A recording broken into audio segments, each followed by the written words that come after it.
Olá, paz do Senhor, tudo bem? Nós estamos aqui nessa oportunidade para lembrar para você que você nasceu para ser mais do que vencedor. Quando nós abrimos a Bíblia e vemos a história de Sansão, nós vemos que Sansão também é um exemplo de uma pessoa que havia nascido para ser um vencedor. Ele havia sido escolhido desde o nascimento. Deus havia dado ele, quando a sua mãe, já em idade avançada, não podia mais ter filhos. Um anjo veio a ela e disse que ela teria um filho. E Sansão nasceu e vivia como nazireu de Deus.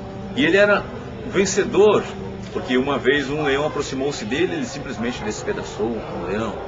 Em outras oportunidades, em cada dificuldade que aparecia, a Bíblia é bem clara e diz: veio sobre ele a mão do Senhor, e ele despedaçou um exército, ele venceu um leão, ele venceu um urso, e ele vencia muitas vezes. Mas Sansão tinha um problema. Havia nascido para vencer, mas não estava valorizando aquilo que estava repousando sobre os seus ombros. E um dos problemas que nós temos atualmente nos nossos dias, muitas pessoas que nasceram para ser vencedores, mas não valorizam o chamado de Deus, não valorizam aquilo que Deus colocou sobre a vida deles. Quem sabe você que está nos assistindo agora pela internet, nasceu para ser vencedor, mas não está valorizando o chamado de Deus. Eu quero lhe dizer que existe uma coisa chamada justiça divina. Deus coloca sobre os nossos ombros uma responsabilidade, coloca sobre nós habilidades, coloca sobre nós, os nossos ombros, muitas coisas para nós usarmos na sua obra. Mas quando nós passamos a usar isso da forma inadequada, da forma incorreta, fatalmente a mão de Deus haverá de nos alcançar. E foi isso que aconteceu com Sansão. Sansão de repente começou a utilizar aquela força que não era dele, mas que vinha sobre ele quando o Espírito Santo repousava sobre ele, para mostrar que ele podia. E dali a pouco ele pegou e envolveu-se com Dalila. Sempre, para todo Sansão rebelde, sempre existe uma Dalila. E o que aconteceu foi que a queda dele foi uma queda que aconteceu inevitavelmente. Dalila, por insistir muito, dizendo: mas você não me ama porque você não me conta o segredo da sua força. E Sansão, tanto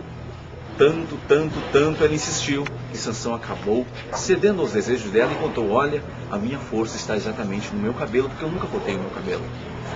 E a partir daquele momento, quando Dalila, já de posse do seu segredo, revelou que ele, após cortar o cabelo, não teria mais força, os filisteus tomaram ele, vazaram seus olhos, e Sansão, que havia nascido para ser um super campeão, agora era um escravo, porque ele estava tocando a moega, que era um serviço que os animais pegavam e faziam para moer os cereais.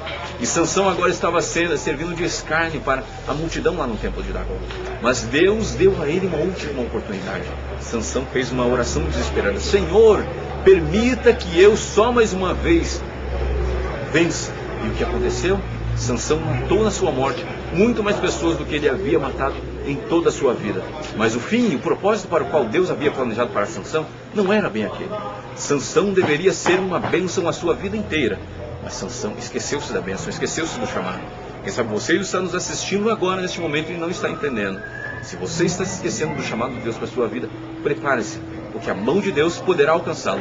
Mas se você retroceder, se você voltar para a presença de Deus, para o centro da vontade de Deus, e uma vez um pregador disse que o centro, a única forma de nós sermos felizes aqui nessa terra é estando no centro da vontade de Deus.